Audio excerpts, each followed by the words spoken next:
اب اللہ تعالیٰ نے کافروں کا بھی ایک نقشہ کھینچا ہے کہ وہ کتنے غرور کے اندر آ رہے تھے.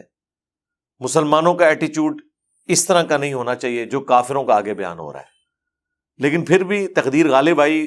غزوہ حنین کے موقع پر مسلمانوں میں بھی تھوڑا سا تکبر آ گیا کہ بدر میں ہم 313 تھے، آج تو ہم 12,000 ہیں، کافر ہم سے کم ہے تعداد میں. تو پھر اللہ تعالیٰ نے فرمایا کہ دیکھ لو، سورہ توبہ کے اندر اللہ تعالیٰ نے فرمایا کہ پھر تمہیں بھاگنے کی جگہ بھی نہیں مل رہی تھی. 12,000 کا لشکر ہی اکھڑ گیا، صرف 80 بندے حضور کے ساتھ رہ گئے. بخاری مسلم میں آیا نبی علیہ السلام کو فرنٹ سے خود لیڈ کرنا پڑا. انا النبی لا کذب انا ابن عبد المطلب، میں نبی ہوں، اس میں کوئی شک نہیں ہے، میں عبد المطلب کا بیٹا ہوں. یہ عرب کے اندر یعنی جو قبائل کی جو امپورٹنس ہے وہ اتنی تھی. نبی علیہ السلام کے دادا کو تو جانا جاتا تھا نا کعبے کے متولی کے طور پر، تو لیڈر نے فرنٹ سے لیڈ کیا. لیکن 12,000 کے لشکر میں 80 بندوں کا رہ جانا، جبکہ فتح مکہ بھی ہو چکی ہے. غزوہ حنین فتح مکہ کے بعد ہوا ہے. کیوں؟ کہ اللہ تعالیٰ کو چند مسلمانوں کے وہ تکبر بھرے جملے پسند نہیں آئے کہ آج تو ہم غالب آئیں گے. یعنی اللہ کو بیچ میں سے نکال کے تعداد کے اوپر تکیہ کر لیا. اسباب ضرور اختیار کرنے ہیں لیکن مسبب الاسباب کو بیچ میں سے نہیں نکالنا. اور یہ ہوتا ہے جب تعداد آپ کی زیادہ ہونا تو خام خواہ پھر بندہ اس طرح کی کیفیت میں چلا جاتا ہے. یہاں کافروں کے بارے میں آ رہا ہے وَلَا تَكُونُوا كَالَّذِينَ خَرَجُوا مِن دِيَارِهِمْ، دیکھنا ان لوگوں کی مانند نہ ہونا جو لوگ جب اپنے گھروں سے نکل رہے تھے، یعنی مکے سے مسلمانوں کے ساتھ لڑائی کرنے کے لیے، بَطَرًا وَرِيَاءَ النَّاسِ، تو وہ اترا بھی رہے تھے اور لوگوں کا دکھلاوا بھی کر رہے تھے. بہت بڑھ کے مارے سے تک لانگے سی نس گئے سن نہ اتوں آ جان گے نا ساڈے قابو. وہی والی بات، یعنی وہ جو مختلف قسم کے جو ڈان قسم کے لوگ ہوتے ہیں، جو بڑے لڑائیاں لڑنے والے لوگ ہیں، وہ بھی ساتھ ہیں اور لوگ ان کو تیش بھی دلا رہے ہوں گے، ہاں جی جناب پتہ لگ جائے گا ہن چلے ہو نا لڑائی واسطے، تو وہ بھی آگے تک لانگے ایسی. یہ وہی والی بات، وہ جو اس قسم کے نا لوگوں کو دکھانے کے لیے بڑے بڑے جملے بول رہے تھے اور بڑے اکڑ رہے تھے. وَيَصُدُّونَ عَن سَبِيلِ اللَّهِ، اور یہ وہ لوگ تھے جو اللہ کے راستے سے روکا کرتے تھے. وَاللَّهُ بِمَا يَعْمَلُونَ مُحِيطٌ، اور اللہ تعالیٰ نے تو اپنے علم کے ذریعے انہیں گھیرا ہوا تھا. اللہ تعالیٰ نے تو فیصلہ کیا ہوا تھا کہ جتنا کوئی اکڑ رہے ہیں ان کے ساتھ کیا ہونی. سب سے بڑا تو اس امت کا فرعون بھی تھا، اس میں ابو جہل، کیسی مٹی پلید کروائی 2 بچوں کے ہاتھوں، اور گردن اتارنے کے لیے عبداللہ ابن مسعود آئے جن کا وہ مذاق اڑایا کرتا تھا کہ یہ پتلی ٹانگوں والا. وہ سینے پہ چڑھا، اس نے گردن اتار کے رکھ دی. لیکن ان کو تو نہیں پتا تھا کہ کیا ہونے والا ہے. اللہ کے نبی کو اللہ نے بتا دیا تھا. صحیح مسلم میں حدیث ہے، حضرت عمر کہتے ہیں نبی علیہ السلام غزوہ بدر سے 1 دن پہلے میدان بدر میں آئے اور آپ نے اپنی چھڑی سے نہ زمین پہ نشان لگائے، کہا یہاں کل عتبہ کی لاش پڑی ہوگی، کل یہاں شیبہ کی لاش پڑی ہوگی، کل یہاں ابو جہل کی لاش پڑی ہوئی ہوگی. اب اللہ کے نبی فرما رہے ہیں تو وہ صحابہ کہتے ہیں کہ اگلے دن ایگزیکٹلی انہی جگہوں پہ وہ لاشیں پڑی ہوئی تھی.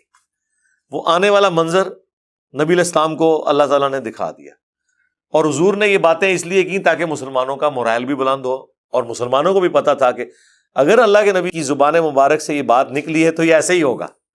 تو ویسے ہی کانفیڈنس آپ کا آسمانوں پہ چلا جاتا ہے. یعنی آپ کی کرکٹ ٹیم کو پتا چل جائے کسی میچ کے اندر کہ جیڑا تہاڈا مخالف ٹیم ہے اس کا فلاں پلیئر جو ہے وہ پہلے اوور میں آؤٹ ہو جائے گا، اگلی 3 وکٹاں دوسرے اوور گر جان گیا، اس تو اگلیاں 2 جڑیاں نے، تو تہاڈا تے ویسے ہی کانفیڈنس، بالر ویسے ہی قابو نہیں آن گے، کو بالکل ماٹھا ہے بالر بھی جڑا نا وکٹ لے لے گا. تو وہ کانفیڈنس مسلمانوں کو آ گیا. وَإِذْ زَيَّنَ لَهُمُ الشَّيْطَانُ أَعْمَالَهُمْ، جبکہ شیطان نے ان کے اعمال ان کی نظروں میں سنوار دیے کافروں کی. اب یہاں پہ ایک بڑی عجیب و غریب بات اللہ تعالیٰ کی طرف سے شیطان اور اس کے فالورز کے ایٹیچیوڈ کے بارے میں آ رہی ہے کہ شیطان جو ہے نا، پہلے تو یہ خوب پھونک بھرتا ہے بندے کے اندر، اللہ کی بغاوت کے اوپر، اہل ایمان کے اوپر بغاوت کرنے پر، ان پر ظلم کرنے پر آمادہ کرتا ہے لوگوں کو. اینڈ ٹائم پہ جب پٹائی لگتی ہے نا تو پھر سب سے پہلے یہ بھاگتا ہے، کانفیڈنس لوز کر جاتا ہے. یہ اس کا ذکر ہے. یاد کرو جب شیطان نے ان کے اعمال ان کی نظروں میں سنوار دیے. وقال لا غالب لكم اليوم من الناس، اور اس نے کہا کہ آج کوئی غالب نہیں آ سکتا تم پر ان لوگوں میں سے. شیطان پمپ کر رہا تھا، یعنی وہ دلوں میں نا، ظاہر ہے کہ جنگجو بھی، اسلحہ بھی، سب کچھ پھونک بھری ہوئی ہے، آج تم پر کوئی غالب نہیں آئے گا. اور اندر سے آواز بھی آ رہی تھی، لوگ کہتے ہیں میرا دل کہنا ہے جو ہے گا. اس ٹائم وہ شیطان کہہ رہا سی دل کہ ہاں بھائی تسی تو جیت ہی جانا ہے میچ. وہ شیطان پھونکے ڈال رہا تھا. وَإِنِّي جَارٌ لَكُمْ، اور میں تمہارا نگہبان ہوں. این ممکن ہے کہ شیطان انسانی شکل میں آیا ہو، مشورے دے رہا ہو، واللہ عالم. اس کا کوئی تفصیلی ذکر قرآن میں نہیں ملتا. فَلَمَّا تَرَاءَتِ الْفِئَتَانِ، تو جب دونوں گروہ آمنے سامنے ہوئے، نَكَسَ عَلَىٰ عَقِبَيْهِ، جب دونوں فوجیں سامنے ہوئیں تو وہ الٹے پاؤں بھاگا شیطان. وَقَالَ إِنِّي بَرِيءٌ مِّنْكُمْ، وہ کہنے لگا میں تو تم سے بری ہوں، اپنی جنگ خود لڑو. إِنِّي أَرَىٰ مَا لَا تَرَوْنَ، میں تو وہ دیکھ رہا ہوں جو تمہیں نظر نہیں آ رہا. تو شیطان چونکہ آپ کو پتا ہے وہ آگ سے پیدا ہوا ہے، فرشتے اور جنات یہ ایک دوسرے کو دیکھ لیتے ہیں. ان کے ساتھ ایسا معاملہ ہے، وہ بھی ایک لطیف چیز سے پیدا ہوئے ہیں، نور سے، اور جنات بھی آگ کی لپٹ سے پیدا ہوئے ہیں. تو اللہ تعالیٰ نے شیطان کو دکھا دیا کہ 1000 فرشتے نازل ہوئے ہیں آسمان سے. تو اسے تو نظر آ گیا کہ اب میری بھی پٹائی لگ جائے گی. تو اس نے کہا میں تو جا رہا ہوں. انی اخاف اللہ، میں تو اللہ سے ڈرتا ہوں. یعنی یہ اللہ سے ڈرنا وہ والا ڈرنا نہیں ہے جو ایک نیک آدمی ڈرتا ہے. یہ اسی طرح کا ڈرنا ہے جس طرح کہ بظاہر نیکوکار اللہ سے ڈر رہے ہوتے ہیں، اندر سے کام ڈالا ہوتا ہے انہوں نے. ڈرنے سے مراد ہے کہ پٹائی لگ جائے گی. یہ نہیں ہے کہ واقعی کوئی اللہ کا خوف کھانے والا ہے اور وہ اب توبہ کی طرف آمادہ ہونے والا ہے. واللہ شدید العقاب، اور اللہ تعالیٰ سخت سزا دینے والا ہے.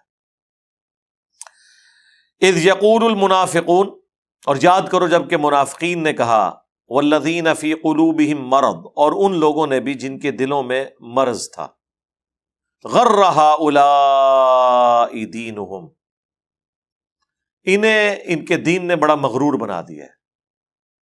یعنی یہ جو منافقین تھے جو اس جنگ میں بھی ساتھ شامل نہیں ہوئے، اور غزوہ احد کے موقع پر نبی علیہ السلام 1000 کا لشکر لے کے نکلے، ان میں سے 300 وہ الگ بھی ہو گئے. بدر کے موقع پر تو وہ ساتھ گئے نہیں، لیکن پیچھے یہ باتیں بنا رہے تھے کہ انہیں ان کے دین نے کیسا مغرور کر دیا ہوا ہے کہ یہ قریش مکہ سے لڑنے کے لیے آمادہ ہو رہے ہیں، جبکہ ان کے پاس اتنے ریسورسز بھی نہیں ہیں. تو اللہ تعالیٰ نے ان کافروں کا جو منافق تھے، اوپر سے کلمہ گو تھے، ان کا یہ بزدلانہ جملہ نقل کیا اور اس کا جواب دیا ہے، وَمَن يَتَوَكَّلْ عَلَى اللَّهِ، اور جو کوئی توکل کرے اللہ پر، فَإِنَّ اللَّهَ عَزِيزٌ حَكِيمٌ، تو بے شک اللہ تعالیٰ تو زبردست ہے، غالب ہے، حکمت والا ہے. مسلمان اپنے اتنے لمیٹڈ ریسورسز کے باوجود اپنی کوشش کر کے اللہ پر توکل کیے ہوئے ہیں، باقی جو ان کی کمزوریاں ہیں وہ اللہ تعالیٰ پوری کر دے گا.